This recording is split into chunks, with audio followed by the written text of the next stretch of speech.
So in this video, we're going to be looking for the best glue for styrofoam.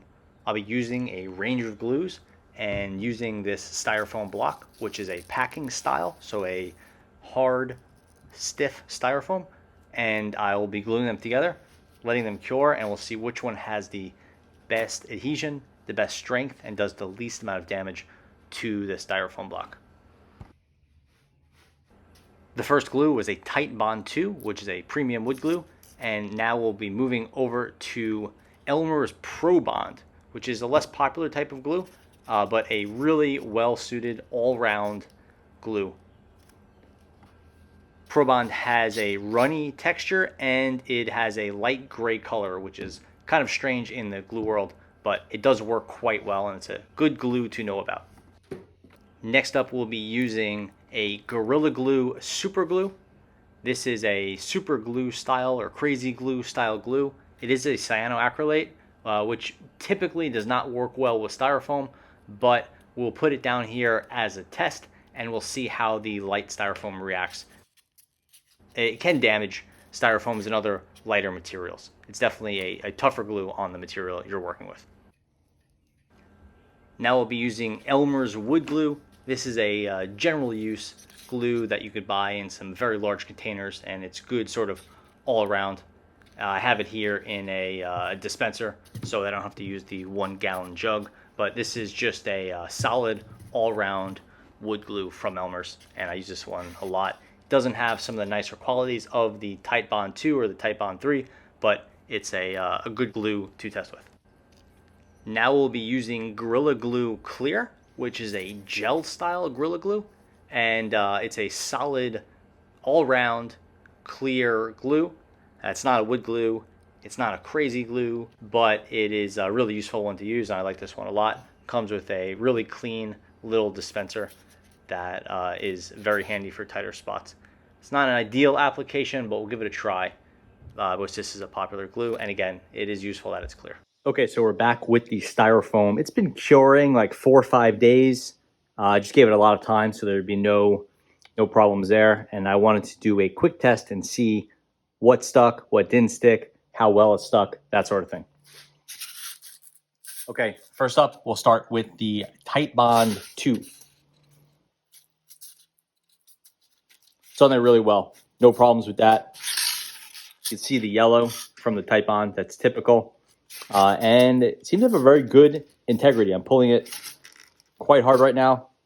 No problems there.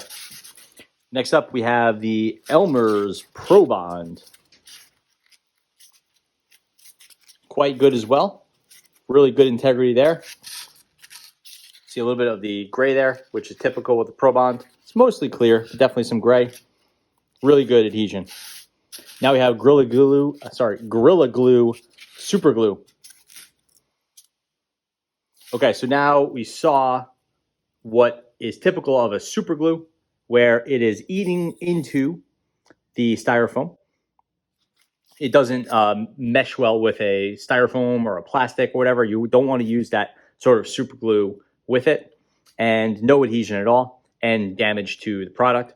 So definitely going to want to stay away from a super glue. No real surprise there. Those are not ideal for sensitive materials, particularly some types of plastics and foams, I guess. Now we have the Elmer's Wood Glue. Good adhesion, good strength there.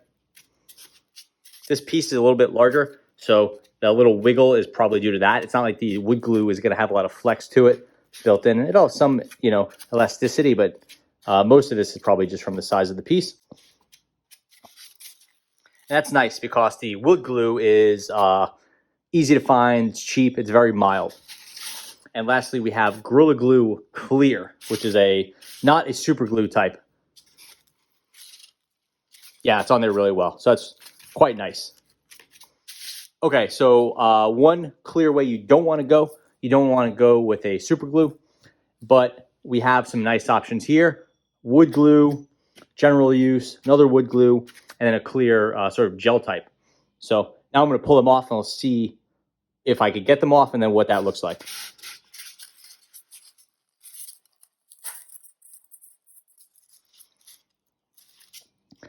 Not great here, but really nice adhesion here. And it looks like it took some, I don't know if it went in there. It has some depth to it or not, but really good bind there. And I'll do the same, all of them the same way, where I'll just push them this way. And we'll see what comes off with more material. Ooh. Yeah, that's much, much harder. A lot more material came off. Much harder to push that off. Elmer's wood glue. Yeah, very little bind strength there. Did not really pull off any of the styrofoam there. So kind of just, I don't know if it sunk in or just really sort of evaporated with no real integrity to it. So that one is out. And now the Gorilla Glue clear. Yeah, slightly better than the Elmer's glue, the Elmer's wood, but very little strength there. Some, and it pulled away some material, but not much. So if you want to glue styrofoam, Titebond 2, again, this is a great all-round wood glue. I think it's pretty much all-weather, so it's nice because this is a glue you would have for many other applications. And then my recommendation would be your Elmer's Pro Bond, which is a less common glue, but easy to find online and Amazon and places like that. And we got maximum strength through that, and it's just a good general glue. It has a slow dry time, in some cases very slow, but it does work well once it's dried out. If you want a little faster dry time, go with the Titebond. That pretty much covers it, and thanks for watching.